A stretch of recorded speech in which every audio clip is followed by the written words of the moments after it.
define variables. So the point of this example, we have as well some sort of shape, but we have defined some of the elements right here. So which I mean is that, for example, we have the height and the width of some sort of width and height, right? And it has a default value of 3 and 5.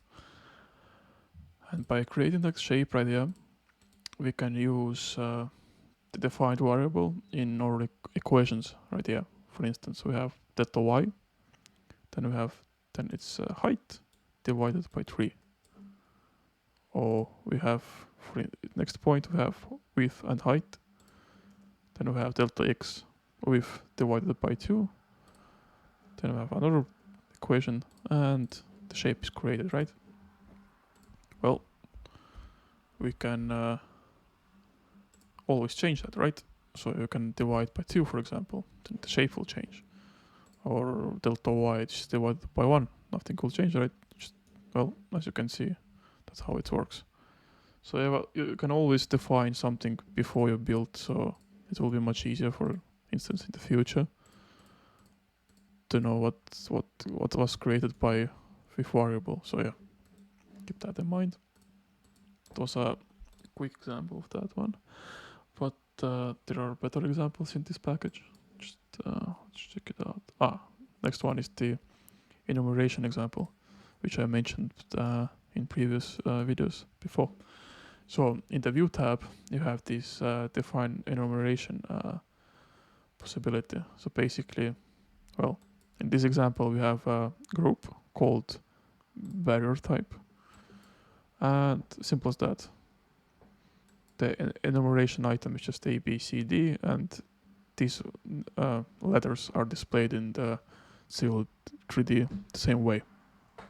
The point of that is that this type that you had right here, the barrier type enumeration group, is now displayed here in input output parameters. As you can see, barrier type. It's an input parameter. So basically, we had right there, we had A, B, C, D, and depending which letter you're going to choose, it's going to build the shape, right? For instance, we have 4 different barriers, and you can inside Civil 3D choose which one you need, depending on your project. And switch, well, as simple as that. You have the barrier value expression. The value comes from here, from the input output parameters, and it just sets the variable, as you can see, depending on which type you chose. And depending on the variables, it uses the geometry to create that shape right here, the barrier. So yeah, that's a nice example to have to show that you don't need 4 different custom sub-assemblies to have 4 different barrier types. You can have everything in one place. So that's very useful to know and to use in your future projects. So yeah. In my later examples, I will show you how I like to use the enumeration groups and values to create, for example, super elevation. I don't really like the super elevation right here. It's kind of out of date, but with the enumeration tab, you can make it much quicker and much easier. But I will show it in the next videos. So yeah, let's keep moving. Nope. What else we have? Right there we have the enumeration. Okay. There's the expression example. Okay, there's another decision. For instance, here we have height is greater than 4, or width is greater than 4, and which that means that this condition has to be true, so the true label will be used. If nothing is met, it will create the false condition and creates the shape right here. As you can see, we have height and width 3 and 2, which means not a single condition is met from these two, and it creates this shape right here. But if you had default value 4, then conditions is met, and you have this shape right here. Simple as that. Okay, let's keep moving. We had the expression example, fillet arc, nothing special. Get mark point, we had also nothing special. Input parameters, well, showcase is the same thing right here. Intersection point might be useful. I quite often use the intersection point to create some complicated sub-assemblies because, well, there's much more functionality behind them than from the point, but let's check it out. With the intersection, we have 3 different types. One of them is link point slope, as we solved before. Then we can have 2 links and 2 points and slope. Right here in this sequence, we have just point, and intersection, which uses 2 links. So basically, we have link 2, link 1, and in the point where the intersection happens, it creates that point. But also we have the extended link 2, which means that the link 2 right here, it doesn't physically have an intersection with the link 1, but we can just, extend the link 2 to create that point. But if we uncheck that mark, well, intersection is not made. So yeah, simple. Link, point, and slope. Well, we have a link 3. We have 0.6. 0.6 is right here. And a slope. Basically a link, point, and from 0.6, which slope we're going to use is, well, right here we have minus 20%. We can make it 50, right? And it will move down. So yeah, simple. You can experiment with that, and you can have sorts of things. But yeah, other one is 2 points and slope. Simple, point, and 2 points and slope. And it creates the point 12.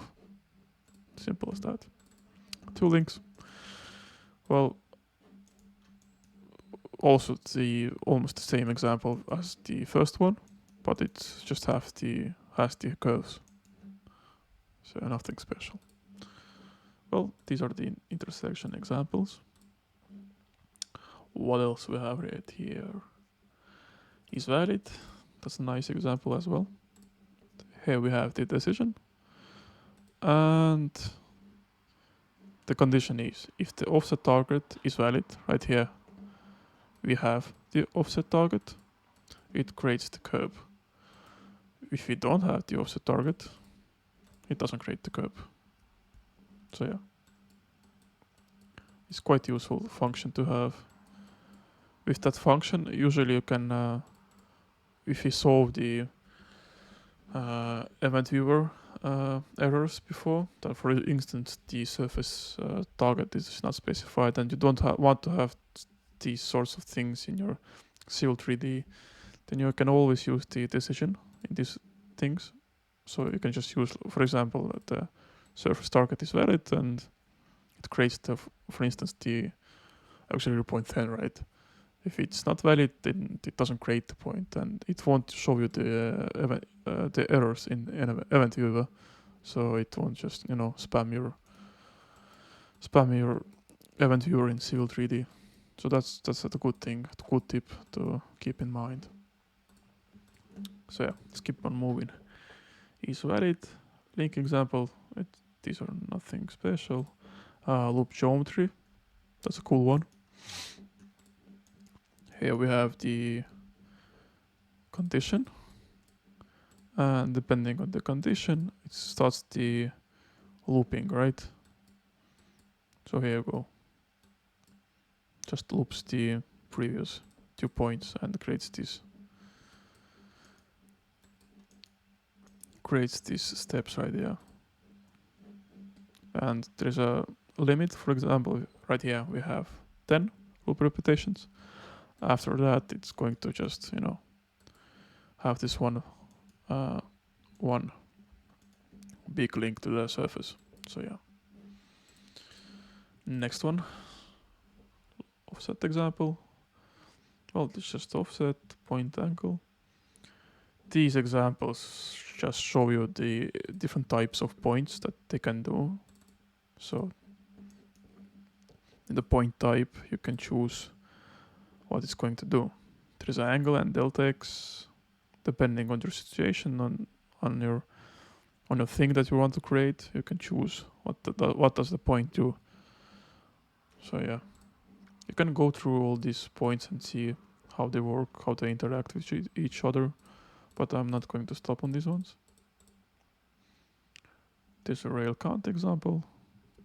Also just use the count input the count table. So yeah, real numbers.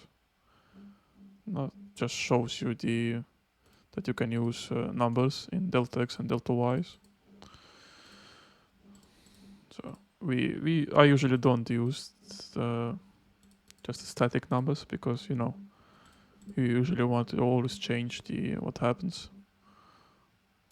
I usually, for example, I have some sort of function right here, and instead of putting a static number, I usually use the input-output parameters to create my custom subassemblies. So I will always have the control over it in CL3D. So yeah, that's a small tip from me.